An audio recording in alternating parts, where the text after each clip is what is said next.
Emergency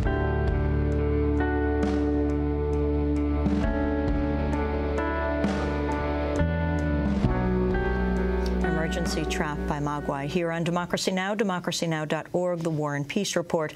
I'm Amy Goodman with Anjali Kamat as we return to another excerpt from White Power USA by filmmakers Rick Rowley and Jacquie Soohen that aired in full on Al Jazeera English.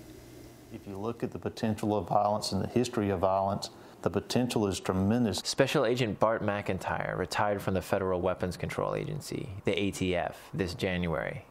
As an undercover officer, he infiltrated a ring of white supremacist groups responsible for multiple murders. I mean, that was a belt buckle I would wear while we were undercover that we bought from one of the Klan rally sites. He sees a perfect storm of economic and political conditions driving a rise in white supremacist violence. The economics, Obama being the black president, the Democratic-controlled Congress, is all fueling the fires. The numbers may be small in the U.S., but, you know, there is an event sitting out there that could spark the movement, and all of a sudden you could see those numbers increase exponentially. Special Agent McIntyre is not alone in his concern. Last spring, a U.S. Department of Homeland Security report warned that right-wing extremists are now, quote, the most dangerous domestic terrorism threat in the United States. The report's most disturbing findings concern the movement's attempt to recruit members inside the U.S. military, something that McIntyre witnessed firsthand while working undercover. I mean, we were dealing with soldiers there out of Columbus, Georgia, and they were stealing military guns and explosives off the military base there. They were supplying it to white supremacist organizations.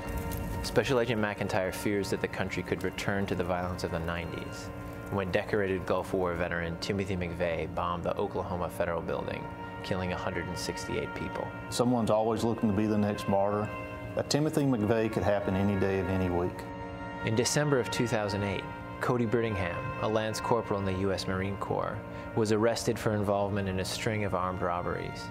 In his barracks room, investigators found white supremacist material, a declaration that Barack Obama was a domestic enemy of America, and plans for Obama's assassination.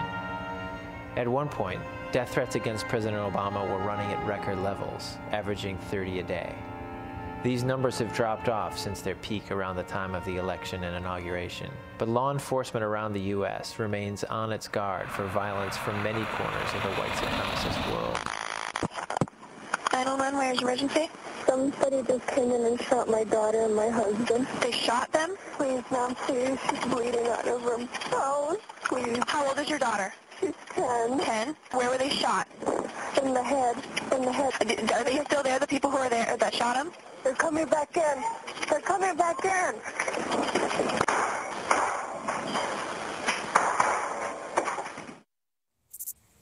That was the night of May 30th, 2009, at this house in Arivaca, Arizona, where Raul Flores and his 10-year-old daughter Brisenia were murdered. Their alleged killers were Shauna Ford, director of an anti-immigrant Minuteman militia, and her operations director, Jason Bush, who has been linked to the white supremacist Aryan nations. Ford talked of starting a revolution against the U.S. government, and they allegedly planned to rob Latinos they believe were drug dealers to finance their underground activities. The whole mindset of hate under the guise of fighting illegal immigration is something that we have not seen probably since the 60s or 50s. Salvador Reza is a lifelong community organizer here in Arizona.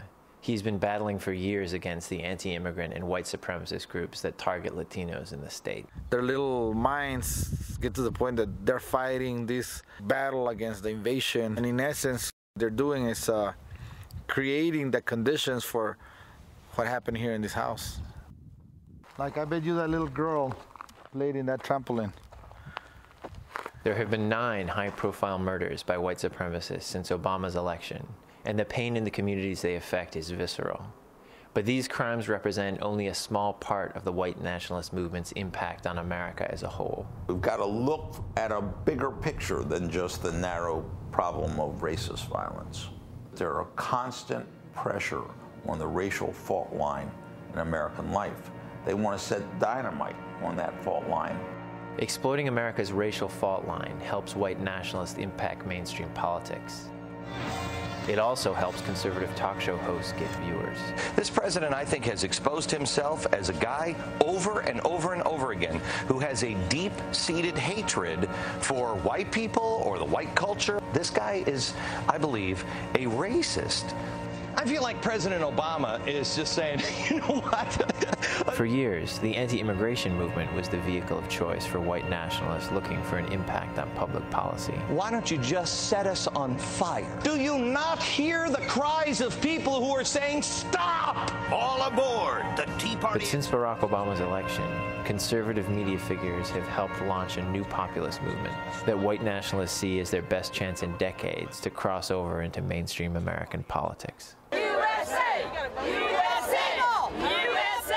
Calling themselves Tea Party patriots and styling themselves as new American revolutionaries, conservative activists have descended by the thousands on town halls, state capitals, and on Washington, D.C. The Tea Party movement claims it has nothing to do with racism, but at rallies across the country, race is never far below the surface. Coming to a clinic near you. And I think the guy's a racist. I mean, he's talking about how he's going to bring this country together. If he gets us any more together, we're going to kill each other. What's the difference between the Cleveland Zoo and the White House? The zoo has an African lion, and the White House has a lion African. But do you think Obama is a real American? No, I do not. I do believe that he's trying to change the country in his own image, whatever his image is. A number of white nationalists noticed the Tea Party phenomenon and said, this is something we have to get into. On their websites and in other venues, they started to talk about what they needed to do to push the envelope. The Council of Conservative Citizens is perhaps the largest and most influential white nationalist group pushing the envelope. The council keeps its membership secret, but counts elected officials among its ranks. It has dozens of chapters across the United States, many of which have organized Tea Parties.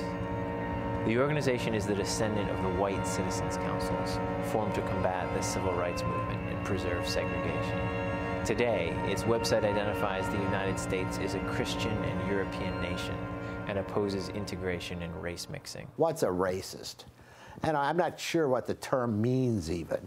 That you're proud of what you are? Well, everybody, I guess, is a racist of some sort. Gordon Baum was part of the White Citizens Councils in the 60s. Today, he is the Council of Conservative Citizens Director. Our nose is being rubbed into the fact that Obama's black, and we better all recognize the fact that he's a black man and he's our president. And Mr. White American, you're going to have your nose rubbed in it. We can do what we want, and we're going to give ourselves all kind of goodies. The last year has been probably our most dramatic in growth, because people are really upset with the direction this country's taken, and then we're getting lots of young people, a lot of veterans coming back from Iraq and Afghanistan that want something done before it's too late. Let's look at the counselor of the Citizens Council of Louisiana. Martin Luther King, a troublemaker, a liar. Chip Burley runs Political Research Associates, which has been tracking the Citizens Council since the 60s. He sees a continuum between the overt racial appeals of the past and the Tea Party rallying cries today. The kind of naked white supremacy that you see in the pages of the counselor are no longer acceptable. And so you develop other ways, coded language, essentially. There's 3 words you need to sing with me. And those 3 words are, take it back. Take it back. Take our country back. Take our country back. Now, what could that possibly mean? Well, our country is a white Christian nation, and the more we diluted our America with those other people, the less it was going to be America. And the idea is always that we have to take back our America from them. And you never have to say them, because the only people being addressed when you say take back America are white people.